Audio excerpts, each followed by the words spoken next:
Hello, everybody. I'm gonna just get right into it. This is self-explanatory, what I'm about to discuss here and show here, so there won't be any commentary till after the showing, okay? Check this out.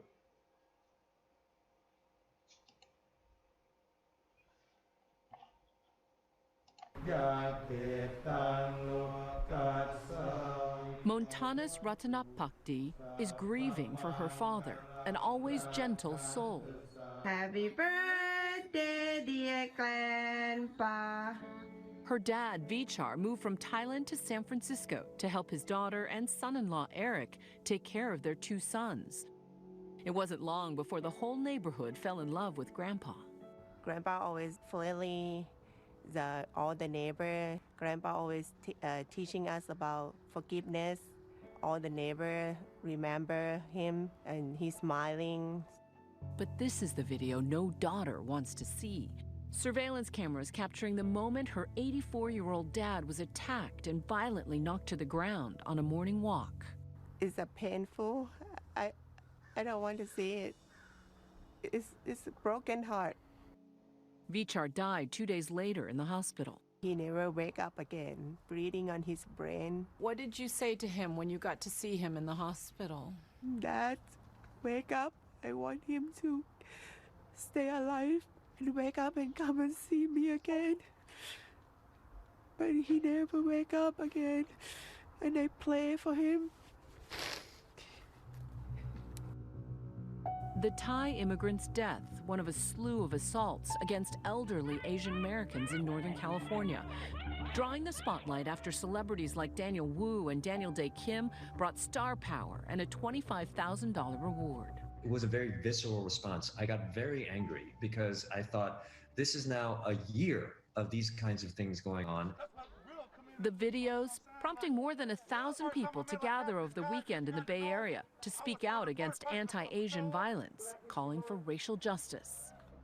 Police arrested a 19-year-old suspect who pled not guilty to murder and elderly abuse. His lawyer saying his client had no knowledge of Mr. Ratanapakdi's race, since his face was fully covered with a mask and hat, and insists the attack wasn't racially motivated and instead had to do with a break in the mental health of a teenager. Even though no hate crime charges were filed, some in the community blame the tension between black people and Asian Americans. I think they targeting to the Asian American community. We need the black community to realize that that black people are hurting Asians and they need to speak out in their own community. It is not just a black and Asian issue. It is something in the psyche of this country where somehow it's okay to abuse, physically or verbally abuse Asian Americans. We're being scapegoated. How do you try to distinguish between, crimes of opportunity, crimes of just simple rage versus racism? We can talk about all the nuances, but this is not just one community. It is every community. We have the tech CEO in the Silicon Valley who verbally abused an Asian family in a restaurant.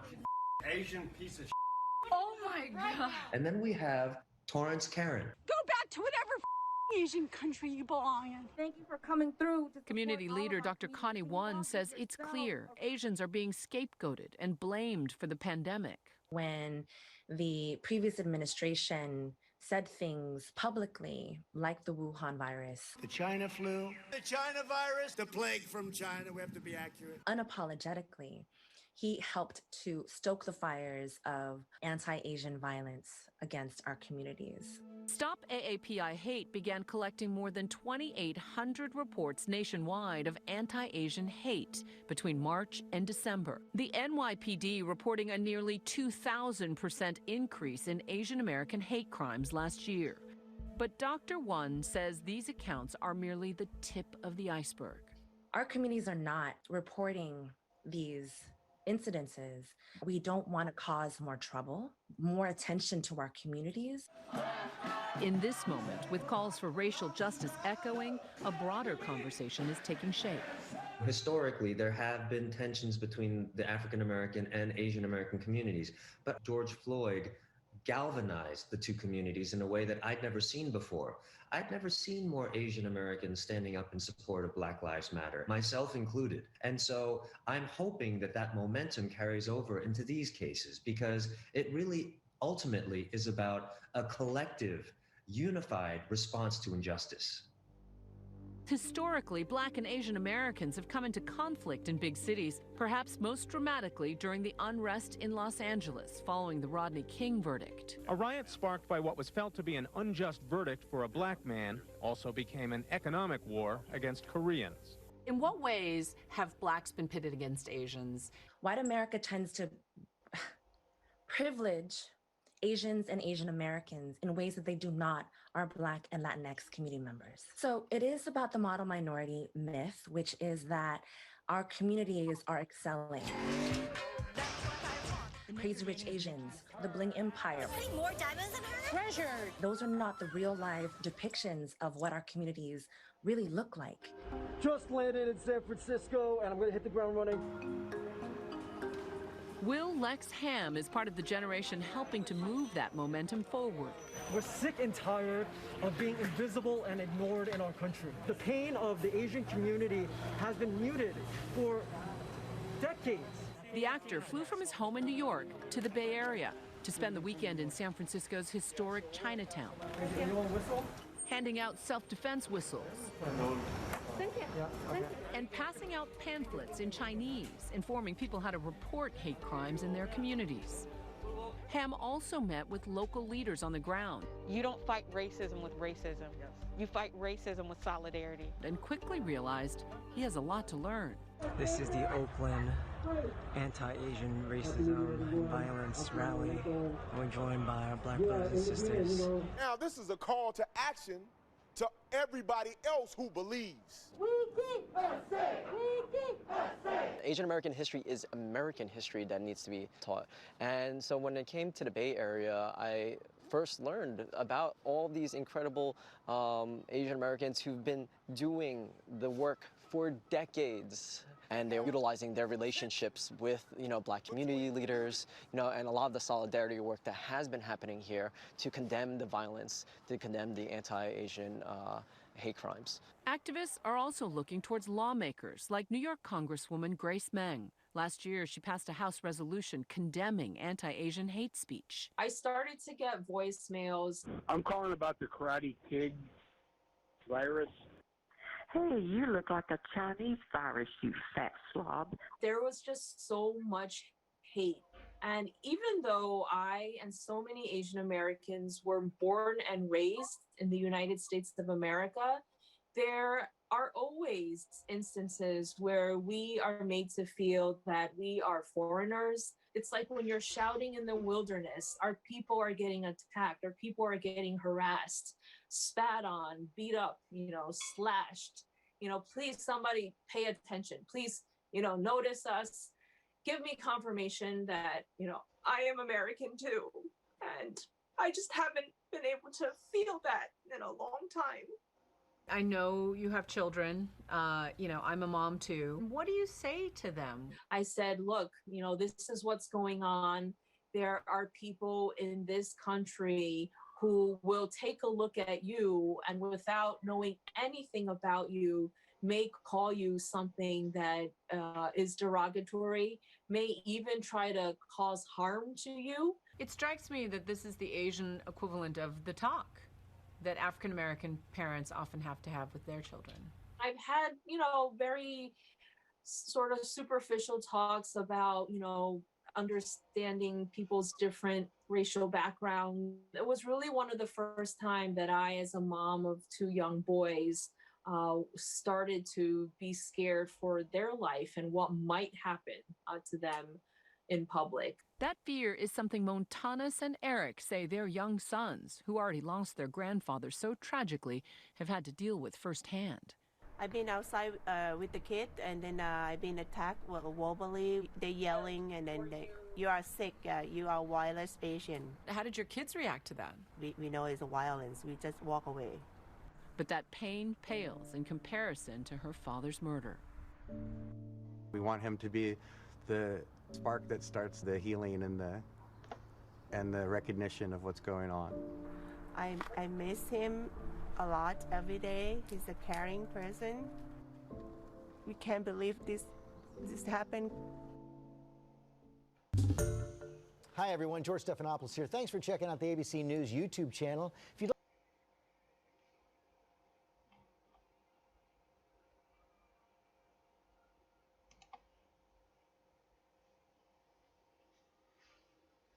Well,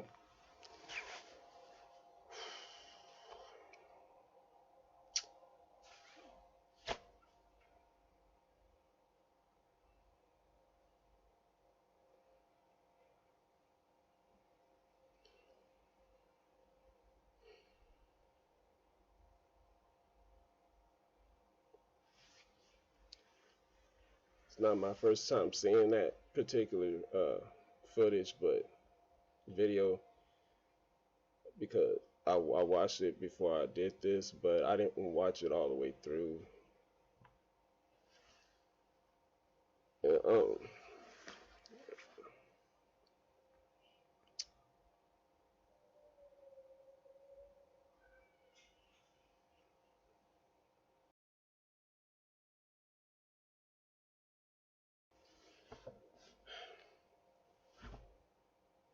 I don't really know what to say, man. Like,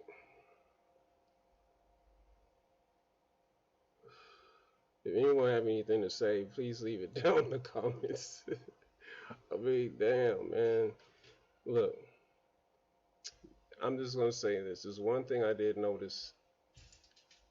All the attackers, they were fully clothed. Even they were wearing gloves. You couldn't see who they were. So obviously this was a plot of some kind, but by whom we can't say, because no one was identified. Okay. But when we did see actual footage of hate crimes, where we could identify the offenders, I hate to say it, but in every case they were white folks. Okay, I hate to say white, but they're all Caucasian people. Okay, even the audible stuff where they were displaying the recordings of the racial slurs and stuff, I could tell by the tones of voices those were Caucasian people. Okay, I'm not blaming anyone. I'm going by the footage they provided. You could push rewind and play back or whatever and see for yourself. Okay.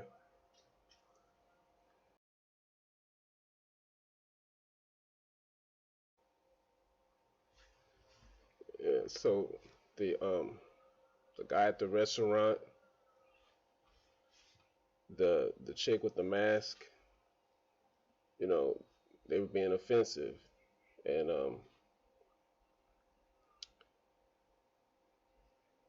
like I said, it seemed like they were all Caucasian, but I didn't see any footage, any convincing footage that any black people or African Americans were attacking those Asians. I didn't see any evidence or footage of that whatsoever. Outside of what they did show, the attackers were hooded, wore caps, face covered, hands covered, feet, ankles, everything was fully covered. So you can't say who they were. Okay, I'm just going by the footage provided. Okay, I'm not saying anyone's at fault. I'm just going by the footage provided. Okay, and with all the footage provided, the man on there addresses the black community as the culprits, and it's like, come on, man. Like, from what I could tell, we can't tell who's attacking who, and why again are we going into race or skin color about this issue, man? It's not good when anyone gets attacked like that. It's just not good. But what did it have to do with the black community? So they're saying they don't want any trouble and stuff, but they're starting trouble by addressing directly on the news, hey, black community, you're doing this and you need to stop. And that doesn't make any sense. And then there was footage of good and positive things, you know, and that was cool, but I can't believe they even put that on the news, man. I can't even believe dude said that, like address the black community like that, man. And then it's like you basically accusing the black community of doing something you doing right there and there in the same breath, man, because you just accused a bunch of people of doing something when you had no idea who did what. So you're causing trouble with that, you know, with that commentary. That's what I'm seeing in this whole thing. You know, I'm not blaming nobody. I'm just going by the footage they provided. It doesn't make any sense. Okay? Those people who we can't identify, obviously it's a stage. So that tells me that that whole news coverage is a stage. It's a setup. And who's scapegoating who, man? Who's scapegoating who? Because they brought that up, yeah, scapegoat, but who's scapegoating who? This is a mess, man. And it's going to start getting ugly. People don't stop doing this mess. But anyway, that's all I have for you for now. I might shoot another video about this. I might not, because there's some other things I want to get into, but see you all later. Peace out.